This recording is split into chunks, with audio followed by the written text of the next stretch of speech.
আমার হাজবেন্ড নাসির মারা গেছে। আমার হাজবেন্ডের দৃষ্টান্তমূলক বিচার চাই। আমার হাজবেন্ড এলাকার একজন যথেষ্ট ভালো মানুষ ছিল, ওকে আজকে পরিকল্পিতভাবে হত্যাকাণ্ড করছে। আমার হাজবেন্ডের আমি দৃষ্টান্তমূলক বিচার চাই।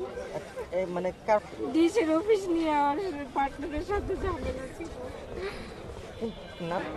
আমি চাই ওর হত্যাকাণ্ডের দৃষ্টান্তমূলক একটা বিচার হোক, ওটার যথেষ্ট বিচার হোক। ঠিক তার 5 থেকে 7 মিনিট পরে এলাকার এক বড় ভাই বলতেছে যে তোমার ভাইয়ের অবস্থা ভালো না, তাড়াতাড়ি আসো। যায় দেখি ওনারা ব্যাংক যাই দিয়া রক্তাক্ত অবস্থা। এলাকার কিছু ভাই বাতি যারা আছে ওরা সবাই শান্ত নিয়ে আসতে সাথে আসছি। এ পর্যন্ত আমি সন্দেহ এখন এলাকায় সিসি ক্যামেরা আছে, অনেকে এলাকার লোক বলতেছে যে এখান থেকে দূরে চলে গেছে। ঠিক আছে, আমরা সিসি ক্যামেরা আইনের মাধ্যমে, আপনাদের মাধ্যমে, সহযোগিতার মাধ্যমে জানতে চাই এবং দেখতে চাই এবং সেইটা সুস্থ করতে চাই। ওনার সাথে এমন সূত্রতা নাই যে তারা যে গায়ে আঘাত করবে।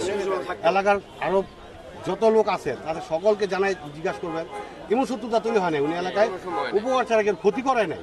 কিন্তু এখন কোথেকে সূত্র আসলো বা কি হলো একমাত্র যে মারছে আল্লাহ জানে, না।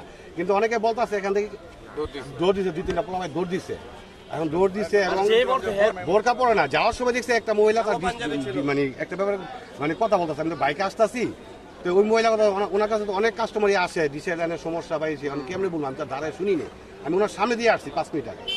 এই 5 মিনিটের মধ্যে এই ঘটনাটা করছে। অবশ্যই আমরা সুষ্ঠু বিচার চাই এবং যে অপরাধ করছে তার যে অপরাধ করছে তার অবশ্যই তার দৃষ্টান্তমূলক শাস্তি চাই আমি।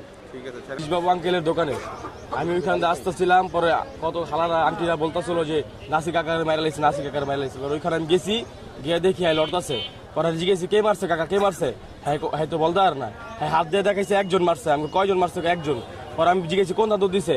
পরে দেখাইছে ওই যে আমাদের এলাকা দিয়েই এক সাইডে দুধ দিছে। ভিতর কি আসলে শুধু হ্যাঁ আসলে আমি যখন গেছি দৌড়াইয়া তখন দেখে আসলে তখন হ্যাঁ লড়তাছিল।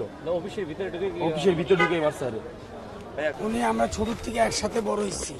ওনার মতন এই এলাকার ভিতরে এত শান্তিপ্রিয় লোক ছিল না। যারই আপদ বিপদ যা কিছু হয়েছে সে দৌড়ে গেছে এবং ঝাঁপায় পড়ছে এবং অনেক ভালো ছিল। এই ছোট ছোট পোলাপানিদের সাথে শয়তানি মতনি করতো আর ডিশের ব্যবসা করতো, অনেক মিশুক ছিল।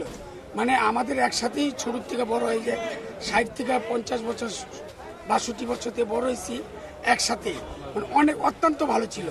এখন ওনার ডিস নিয়ে কি নিয়ে শত্রু মানে আল্লাহ রসুল জানে, তবে ভালো ছিল, কেউর সাথে শত্রুতা মানি ছিল। আমরা এলাকা হিসাবে আমরা সুষ্ঠু বিচার চাই, আর যে করছে তার ফাঁসি চাই।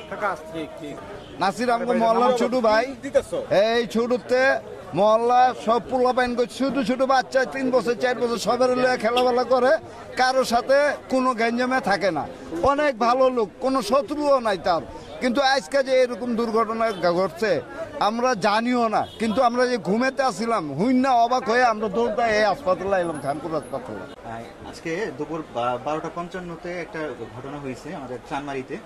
তো রুগীটা এখানে যখন আসছে তখন মোটামুটি অনেক রক্তাক্ত ছিল পুরোপুরি। আমরা ইন্সপেক্ট করে দেখি যে ওনার মোটামুটি 3টে স্টেবল ইঞ্জুরি আছে, 3টা ক্ষত আছে। তো এখানে যখন আসছেন উনি অলরেডি রাস্তায় মৃত। আমরা এখানে আসার পরে ওনার ভাইটাল চেক করে কোনো কিছু পাইনি, তো এই জন্য একটা ইসিজি করা, ইসিজিতে ফ্ল্যাগ পাওয়াতে আমি ডেট ডিক্লেয়ার করা। এবং অলরেডি আমরা 2টা থানাতে ইনফর্ম করছি, সদর থানা এবং ফতুল্লা থানাতে। আমরা আসছে।